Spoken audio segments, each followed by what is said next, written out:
আমাদের আজকের আলোচনার বিষয় হচ্ছে চলতরিতে কিভাবে বর্তনী তুল্যরোধ নির্ণয় করতে হয়। তাহলে প্রথমে আমরা একটি বর্তনী দেখে নিই যে আমাদের বর্তনীটি হচ্ছে এরকম। প্রথমে আমরা সহজ বর্তনীটি দেখব, এরপর আমরা আস্তে আস্তে কঠিন বর্তনীর দিকে যাব। তো প্রথমে আমাদের এই বর্তনী, তো এই বর্তনীর রোধ আমাদের দেওয়া আছে 10, এটারও 10 এবং এটার 20 ওহম দেওয়া আছে। এখন কিভাবে এটা আমরা তুল্যরোধ নির্ণয় করব। তো আমরা জানি যে কারেন্টটা এদিক থেকে যাবে এবং এদিকে এসে এন দিয়ে শেষ হবে। তো আমরা দেখতে পাচ্ছি যে এটার শেষের প্রান্তর সাথে দ্বিতীয়টার প্রথম প্রান্ত এবং দ্বিতীয়টার শেষ প্রান্তের সাথে তৃতীয়টার প্রথম প্রান্ত যুক্ত। তাহলে এটা শ্রেণী বর্তনী। তাহলে শ্রেণী বর্তনী তুল্যরোধ নির্ণয়ের সূত্র হচ্ছে R1 plus R2 plus R3 plus dot dot dot. তাহলে এখানে আমাদের R1 হচ্ছে 10 প্লাস R2 10 প্লাস R3 মান রয়েছে 20। তাহলে আমাদের তুল্যরোধ আসলো 40। এরপরে আমরা আরেকটি বর্তনী লিখব। তো আমাদের ওই বর্তনীটা হচ্ছে এরকম।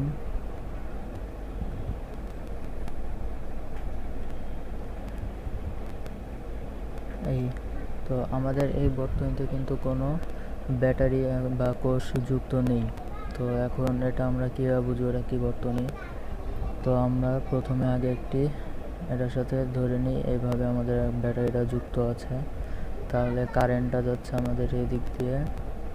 তো এদিক দিয়ে যাওয়ার পর কিন্তু কারেন্ট দুই ভাগে বিভক্ত হয়ে যাচ্ছে, একটা এদিকে যাচ্ছে এবং আরেকটা এদিকে যাচ্ছে। যেহেতু কারেন্ট দুই ভাগে বিভক্ত হয়ে গেছে, তার মানে বুঝতে হবে এটা আর শ্রেণীতে নেই, সমান্তরালে পরিবর্তন হয়েছে। তো এটার শেষ প্রান্তের সাথে এটার প্রথম প্রান্ত যুক্ত।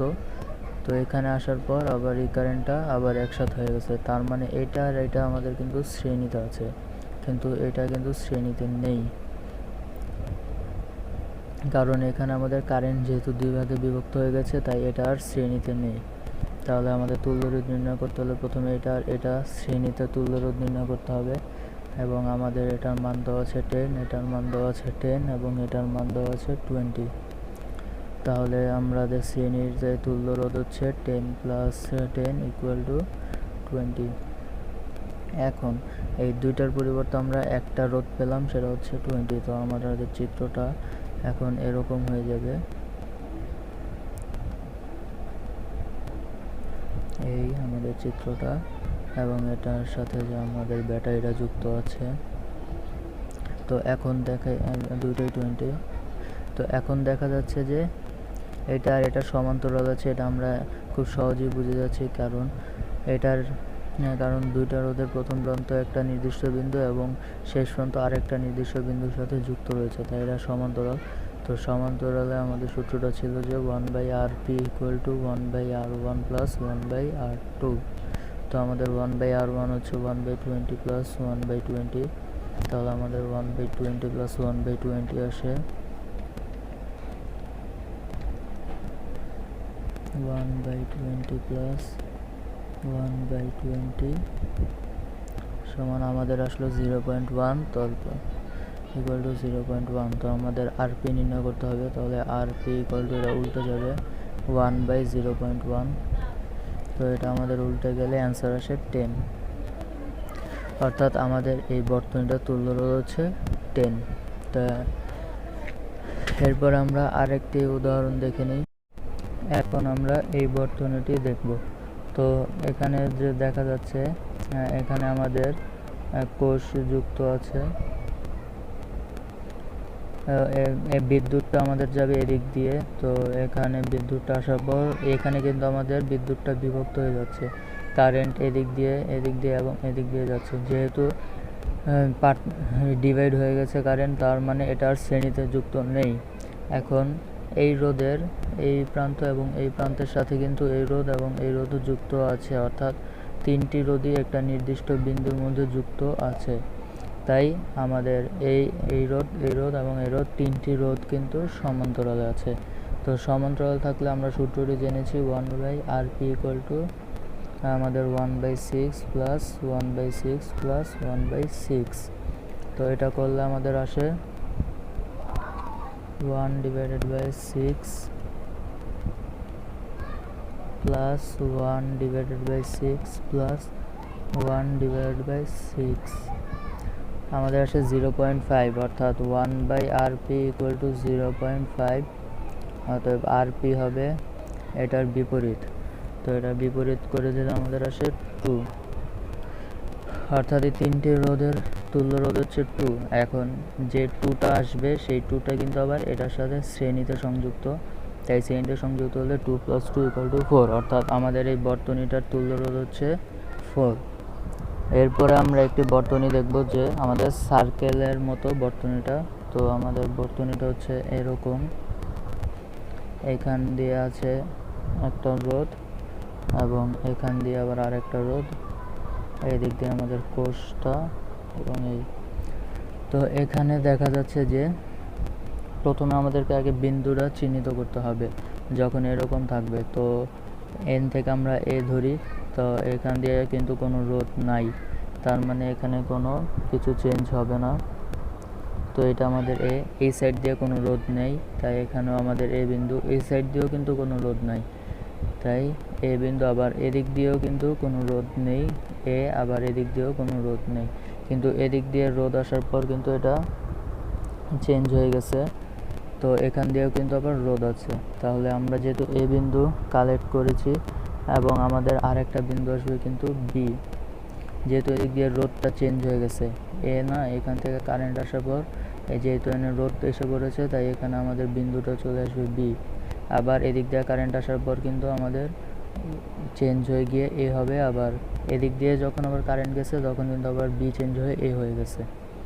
তাহলে আমরা কিন্তু এই বর্তনীতে দুইটা বিন্দু পেলাম, এ এবং বি। তাহলে এই দুইটা বিন্দু আমরা এখানে স্থাপন করি। এ এবং বির মাঝখানে কিন্তু আমাদের তিনটা রোধ আছে, তো আমরা তিনটা রোধ এইভাবে স্থাপন করতে পারি, এই এবং এটার সাথে আমরা কিন্তু এই কোষটা যুক্ত করে দিব। তাহলে দেখাই যাচ্ছে যে এটা কিন্তু কারেন্ট বিভক্ত হয়ে যাওয়ার কারণে তিনটাই সমান্তরালে রয়েছে, তাই সমান্তরাল থাকলে আমরা সমান্তরালের সূত্র দিয়ে রোধ নির্ণয় করতে পারবো। সমান্তরালের 1/rp সূত্র দিয়ে কিন্তু এটার রোধ নির্ণয় করা যাবে। তো এরপরে আমরা আরেকটি বর্তনীর দিকে দেখি। তো আমাদের বর্তনীটা হচ্ছে এরকম,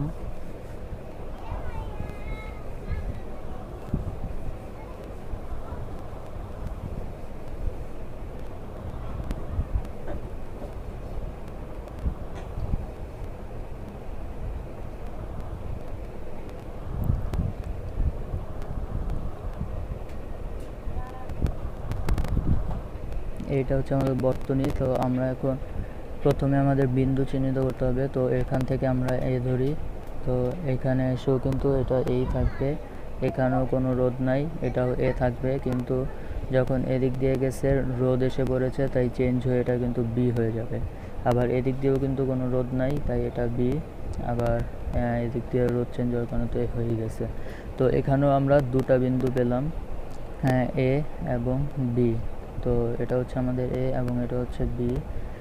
এখন এই দিক দিয়ে কিন্তু এই এ এবং বির মাঝখানে একটা রোধ, এ এবং বির মাঝখানে একটা রোধ আছে, তো মানে আমাদের এ এবং বির মধ্যে কিন্তু দুইটা রোধ আছে।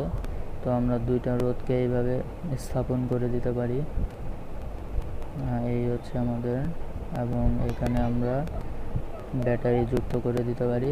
তাহলে এটাও কিন্তু আমাদের সমান্তরালে এসে পড়লো। তো সমান্তরালে 1/rp সূত্র দিয়ে আমরা এটার তুল্য রোধ নির্ণয় করে ফেলতে পারবো। এরপরে আমরা আরেকটা দিকে যাই। সো এবারকার আমাদের কিন্তু একটু কমপ্লিকেটেড বর্তনী। এরপরে আমরা একটু কমপ্লিকেটেড বর্তনী দেখব। তো আমাদের বর্তনীটা হচ্ছে অনেকটা বক্সের মতো। তো আমাদের বর্তনীটা হচ্ছে এরকম, আমরা এঁকে নেই আমাদের বর্তনীটা। ও এখানে তো আবার একটা রোধ আছে, আচ্ছা। তারপরে আমাদের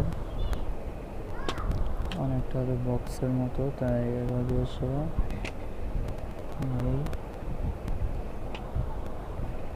তারপরে এখানে এখানে এখানে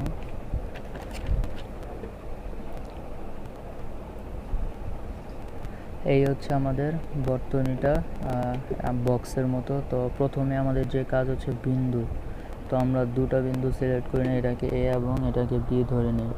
তো এর মধ্যে আর এর মধ্যে কিন্তু কোনো রোধ আসে নাই, তাই এটাও বি হয়ে যাবে এবং এটা এ, কোনো চেঞ্জ হবে না। তারপর এখানে কিন্তু আমাদের রোধ এসে পড়েছে, যেহেতু রোধ এসে পড়েছে তাই আমরা এ বি অলরেডি নিয়ে নিচ্ছি, তাই আমরা পরের বিন্দুটা সি নিব। এটা সি এবং এর মধ্যে কোনো রোধ নাই, তাই এটাও সি। এর মধ্যে কিন্তু আবার রোধ এসে পড়েছে, তাই আমরা এটা এ নিব, ডি নিব না, কারণ এটার সাথে কিন্তু এ কানেক্টেড, তাই এ। আবার এটার মধ্যে রোধ এসে পড়েছে, তো রোধ আসার পর আমরা চেঞ্জ করব, কিন্তু ডি এই কারণে নিব না, কারণ এটা কিন্তু আবার বির সাথে কানেক্টেড, তাই এটাকেও আমরা বি রাখবো। এরপরে আমরা দেখি যে এখানে কিন্তু আবার রোধটা চেঞ্জ হচ্ছে, তো রোধ চেঞ্জ হওয়ার কারণে আমরা এবার ডি নিব। তো এখানে কিন্তু আবার কোনো রোধ চেঞ্জ হয় নাই, তাই এটা ডি, এবং এখানে রোধ চেঞ্জ হওয়ার পরে নয়তো বি অলরেডি নিয়েছি। তো আমরা টোটাল এই 4টা বিন্দু পেয়েছি। তো এই 4টা বিন্দুকে আমরা আগে আলাদা স্থাপন করে নিই, 1 2 3 4। তো আমাদের 4টা বিন্দু হচ্ছে এ বি এবং সি ডি। আচ্ছা, তাহলে আমাদের এখন দেখতে হবে কোন বিন্দুর সাথে কোন রোধ কানেক্টেড। তো আমরা দেখছি এসির সাথে এসি দুইটা রোধ আছে, এসির সাথে তো আমরা এই দুইটা রোধ স্থাপন করি। এই হচ্ছে আমাদের এসির সাথে দুইটা, আবার বিডির সাথেও কিন্তু আমাদের দুইটা রোধ আছে, তো আমরা বিডির সাথে দুইটা রোধ কানেক্ট করি। তারপর এবির সাথেও আমাদের দুইটা, সিডির সাথেও দুইটা, তাই এবির সাথে দুইটা এবং সিডির সাথে আমরা দুইটা রোধ নিব।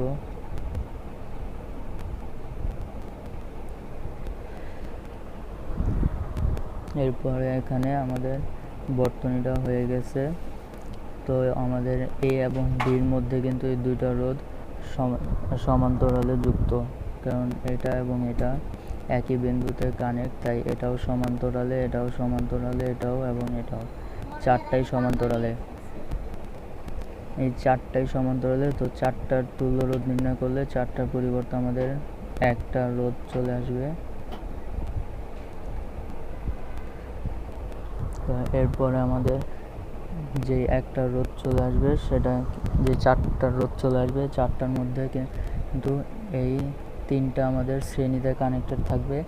পরে এই শ্রেণীতে তুল্য রোধ নির্ণয় করার পর এই 3টা রোধের পরিবর্তে আবার একটি রোধ আসবে, সেই একটি রোধ আমাদের এই রোধের সাথে সমান্তরালে যুক্ত। এরপর সমান্তরালে তুল্য রোধটা নির্ণয় করলেই আমাদের এই বর্তনীর তুল্য রোধ এসে যাবে। এরপরে আমরা আরেকটি রোধ বর্তনী দেখব। আমাদের বর্তনীটা হচ্ছে এরকম।